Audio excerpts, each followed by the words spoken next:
स्वागत है आप सभी का अपने YouTube चैनल गुड स्टडी में।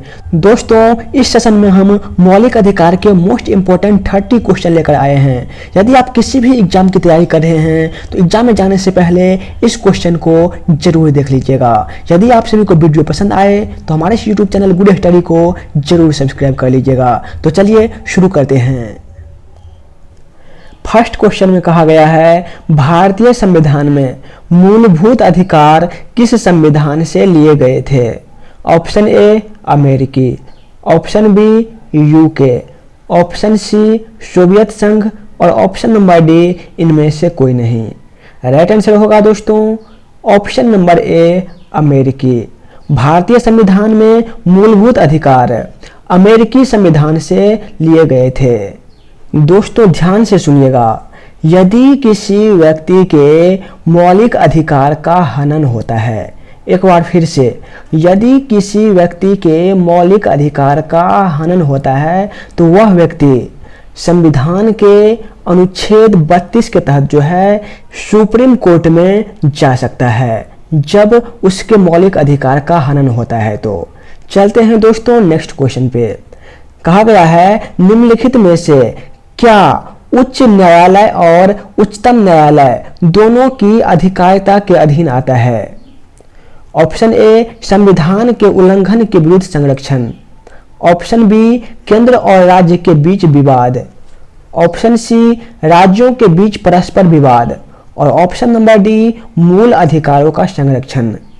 उत्तर होगा इसका ऑप्शन नंबर डी मूल अधिकारों का संरक्षण। दोस्तों मूल अधिकार का संरक्षण उच्च न्यायालय और उच्चतम न्यायालय दोनों की अधिकारिता के अधीन आता है। चलते हैं नेक्स्ट क्वेश्चन पे। प्रेस की स्वतंत्रता भारतीय संविधान के किस अनुच्छेद से मिलती है? ऑप्शन ए अनुच्छेद 19, ऑप्शन बी अनुच्छेद 21, ऑप्शन सी अनुच्छेद 14 और ऑप्शन नंबर डी अनुच्छेद 16। उत्तर होगा इसका ऑप्शन नंबर ए अनुच्छेद 19। दोस्तों प्रेस की स्वतंत्रता भारतीय संविधान के अनुच्छेद 19 में मिलती है। नेक्स्ट क्वेश्चन, मूल अधिकार भारतीय संविधान के किस भाग में स्थापित है? Option A 4, option B 5, option C 2 और ऑप्शन नंबर डी 3। उत्तर होगा इसका ऑप्शन नंबर डी 3। दोस्तों मूल अधिकार जो है ये भारतीय संविधान के भाग 3 में स्थापित है। और यदि इसके अनुच्छेद के बारे में पूछ लिया जाए तो कहां से कहां तक? अनुच्छेद 12 से अनुच्छेद 35 तक जो है ये मूल अधिकार की बात होती है इसमें। फिर बात करते हैं मूल अधिकार की। तो जब संविधान बना था तो उस समय में मूल अधिकार 7 थे, लेकिन 44वां संविधान संशोधन में क्या हुआ कि संपत्ति के अधिकार को मूल अधिकार से निकाल दिया गया। फिर इसे रखा कहां पे गया? संपत्ति के अधिकार को संविधान के अनुच्छेद 300A में रख दिया गया और उससे विधिक अधिकार का दर्जा दिया गया। किसको? संपत्ति के अधिकार को। कब दिया गया? 44वां संविधान संशोधन 1978 में। अब हम बात कर लेते हैं कि वर्तमान में जो भारत में नागरिक को 6 मौलिक अधिकार दिए जाते हैं उसके बारे में थोड़ा शॉर्ट में जान लेते हैं। तो सबसे पहला है समता या समानता का अधिकार। ये होता है दोस्तों अनुच्छेद 14 से अनुच्छेद 18 तक। क्या नाम है? समता या समानता का अधिकार। दूसरा क्या होता है? दूसरा होता है स्वतंत्रता का अधिकार और ये होता है अनुच्छेद 19 से लेकर अनुच्छेद 22 तक। क्या होता है? स्वतंत्रता का अधिकार। तीसरे नंबर पे है शोषण के विरुद्ध अधिकार। दोस्तों ये होता है अनुच्छेद 23 और अनुच्छेद 24। क्या होता है? शोषण के विरुद्ध अधिकार। चौथा क्या होता है? धार्मिक स्वतंत्रता का अधिकार। ये कहां से कहां तक होता है? अनुच्छेद 25 से अनुच्छेद 28 तक। ये होता है धार्मिक स्वतंत्रता का अधिकार। फिर क्या होता है? फिर होता है शिक्षा एवं संस्कृति का अधिकार। कौन कौन? अनुच्छेद 29 और अनुच्छेद 30 में। फिर 31 जो है दोस्तों ये है संपत्ति के अधिकार से संबंधित, और अनुच्छेद 19 में भी संपत्ति के बारे में कहा गया है। और 32 जो है ये किससे संबंधित है? 32 जो है ये संवैधानिक उपचार का अधिकार से संबंधित है। तो ये रहे वर्तमान में भारत के नागरिक के 6 मौलिक अधिकार। चलते हैं नेक्स्ट क्वेश्चन पे। कहा गया है कोई राज्य उन अधिकारों द्वारा जाना जाता है जिन्हें वह बनाए रखता है। यह किसका कथन है? Option A Machiavelli, option B Laski, option C MacIver और option number D J S. Mill. उत्तर होगा इसका ऑप्शन नंबर बी लॉस्की। कोई राज्य उन अधिकारों द्वारा जाना जाता है जिन्हें वह बनाए रखता है, यह कथन लॉस्की का है।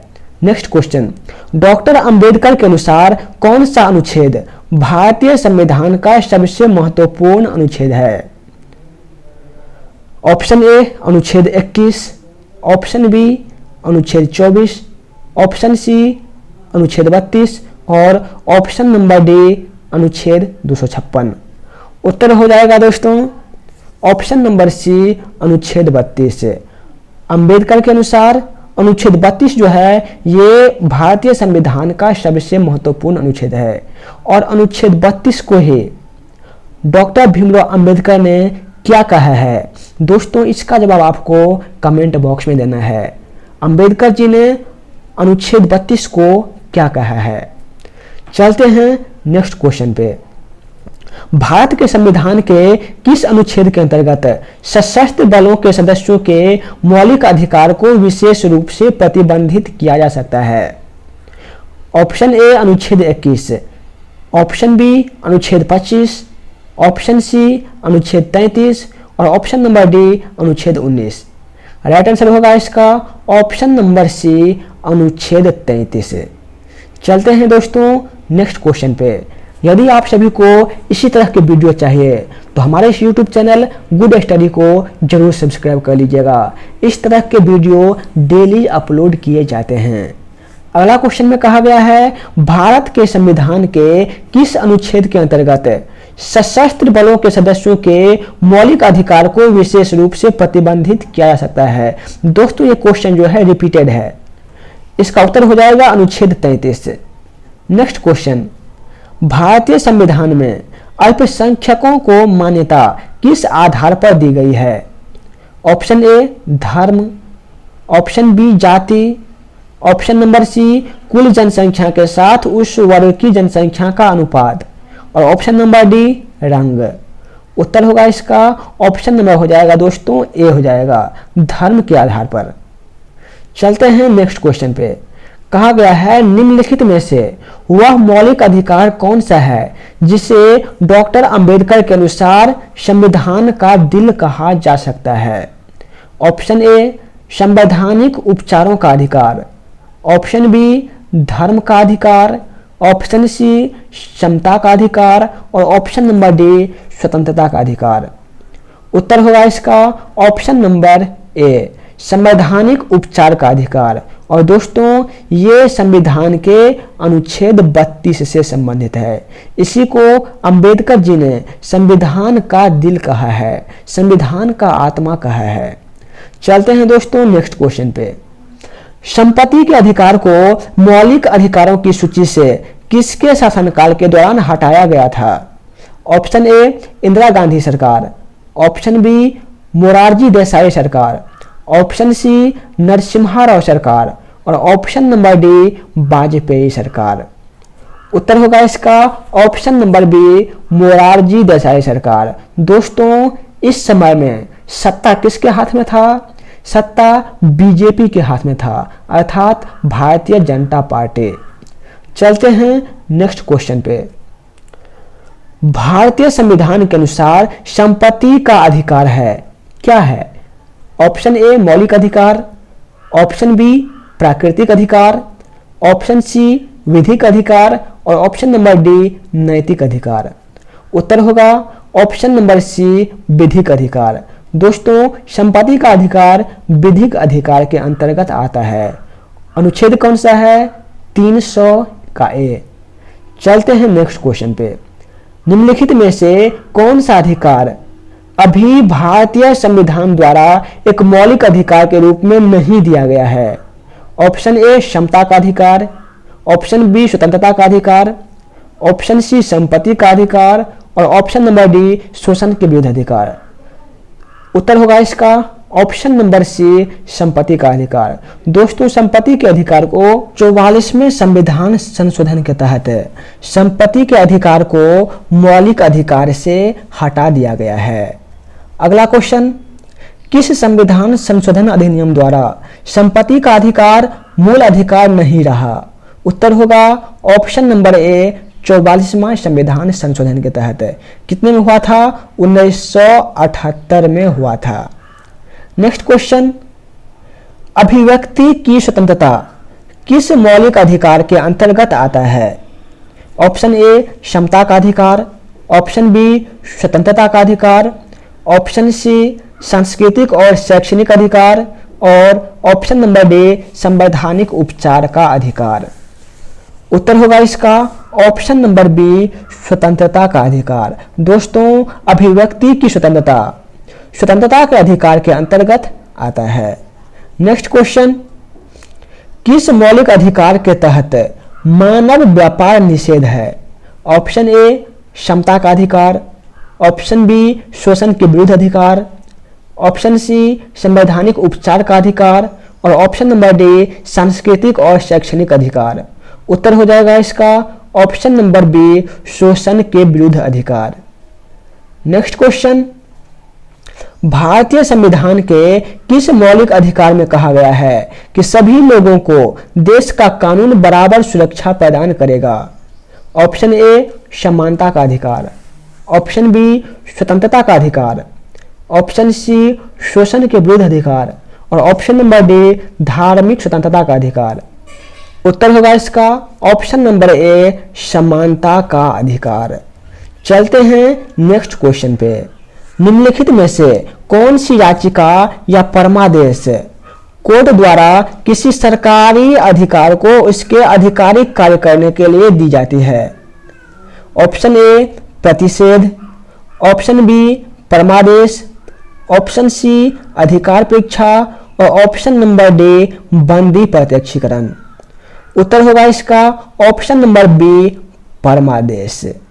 चलते हैं नेक्स्ट क्वेश्चन पे। निम्नलिखित में से कौन सा न्यायिक आदेश उच्च न्यायालय या उच्चतम न्यायालय द्वारा किसी व्यक्ति को किसी सार्वजनिक कार्यालय पर अधिकार करने से रोकने के लिए जारी किया जाता है? ऑप्शन ए उत्प्रेषण लेख, ऑप्शन बी परमादेश, ऑप्शन सी निषेधाज्ञा और ऑप्शन नंबर डी अधिकार परीक्षा। उत्तर हो जाएगा इसका ऑप्शन नंबर डी अधिकार परीक्षा। चलते हैं नेक्स्ट क्वेश्चन पे। उच्चतम न्यायालय द्वारा कितने प्रकार की रीटें जारी की जा सकती है? Option A 2, option B 3, option C 5 और ऑप्शन नंबर डी 6। दोस्तों, यदि आप सभी को वीडियो पसंद आ रहा हो तो एक लाइक जरूर कर दीजिएगा। यदि आप एसएससी के प्रीवियस ईयर मैथ्स पढ़ना चाहते हैं, प्रीवियस ईयर जीके पढ़ना चाहते हैं, प्रीवियस ईयर रीजनिंग पढ़ना चाहते हैं या फिर ग्रुप डी के प्रीवियस ईयर मैथ्स पढ़ना चाहते हैं तो उन सभी का प्लेलिस्ट अलग से बना हुआ है और उनका लिंक मैंने डिस्क्रिप्शन में दे रखा है, तो वहाँ से आप वो सब भी देख सकते हैं। तो इस क्वेश्चन का राइट आंसर होगा ऑप्शन नंबर सी 5।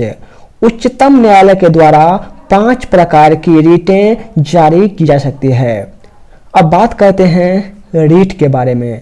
दोस्तों, ये जो रीट जारी किया जाता है उच्चतम न्यायालय द्वारा अर्थात सुप्रीम कोर्ट द्वारा, ये संविधान के अनुच्छेद 32 के तहत जारी किए जाते हैं। और ये जो 5 प्रकार के रीट होते हैं, अब हम इसके बारे में शॉर्ट तरीके से जानेंगे। पहला क्या होता है? पहला होता है बंदी प्रत्यक्षीकरण, दूसरा क्या होता है परमादेश, तीसरा क्या होता है प्रतिषेध, चौथा होता है उत्प्रेषण और पांचवा होता है अधिकार परीक्षा। तो ये जो 5 रीट होते हैं ये क्या होते हैं, इसको एक बार रिपीट करते हैं। बंदी प्रत्यक्षीकरण, परमादेश, प्रतिषेध, उत्प्रेषण और अधिकार परीक्षा। नेक्स्ट क्वेश्चन, भारतीय संविधान में किस प्रकार के रीटों की विशिष्ट व्यवस्था नहीं की गई है? परमादेश, प्रतिषेध, व्यादेश और निषेध। दोस्तों इसका कहा गया है कि व्यवस्था नहीं की गई है, तो ऑप्शन नंबर सी व्यादेश और ऑप्शन नंबर डी निषेध, ये दोनों इसका राइट आंसर होगा। कौन सब? सी और डी दोनों। चलते हैं नेक्स्ट क्वेश्चन पे। कहा गया है इसमें निम्नलिखित में से कौन सा निजी स्वतंत्रता का एक आधार है?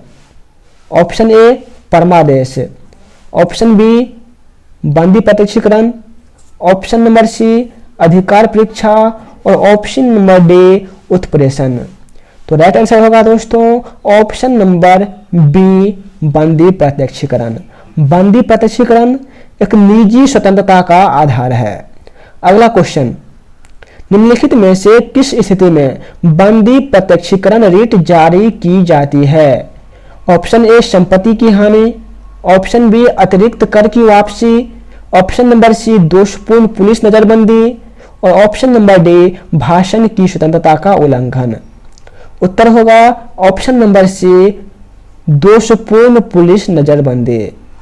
नेक्स्ट क्वेश्चन, निम्नलिखित में से कौन सा न्यायिक आदेश उच्चतर न्यायालय एक निम्नतर न्यायालय को जारी करता है? ऑप्शन ए बंदी प्रत्यक्षीकरण, ऑप्शन बी अधिकार परीक्षा, ऑप्शन नंबर सी प्रतिषेध और ऑप्शन नंबर डी इनमें से कोई नहीं। उत्तर होगा इसका ऑप्शन नंबर सी प्रतिषेध। चलते हैं नेक्स्ट क्वेश्चन पे। कहा गया है संविधान की किस धारा के अंतर्गत कोई भी व्यक्ति मूलभूत अधिकार के हनन का मामला सीधे उच्चतम न्यायालय में उठा सकता है? ऑप्शन ए धारा 32, ऑप्शन बी धारा 28, ऑप्शन सी धारा 29 और ऑप्शन नंबर डी धारा 31। तो उत्तर होगा इसका ऑप्शन नंबर ए धारा 32। दोस्तों धारा 32 के तहत यदि किसी व्यक्ति के मौलिक अधिकार का हनन होता है तो वह उच्चतम न्यायालय में जा सकता है। यदि बात की जाए उच्च न्यायालय की, हाई कोर्ट की, तो इसमें क्या होगा? अनुच्छेद 226। दोस्तों ये आज का लास्ट क्वेश्चन है और इसका जवाब आपको कमेंट बॉक्स में देना है। एक रीट किसके द्वारा जारी की जाती है? ऑप्शन ए कोई उच्च न्यायालय, ऑप्शन बी कोई उप न्यायालय, ऑप्शन सी जिला न्यायालय और ऑप्शन नंबर डी प्रशासनिक अधिकरण। इसका जवाब आपको दोस्तों कमेंट बॉक्स में देना है। इसी तरह के रोज वीडियो के लिए चैनल सब्सक्राइब जरूर कर लीजिएगा। जय हिंद दोस्तों, आज का सेशन हम यहीं पर समाप्त करते हैं।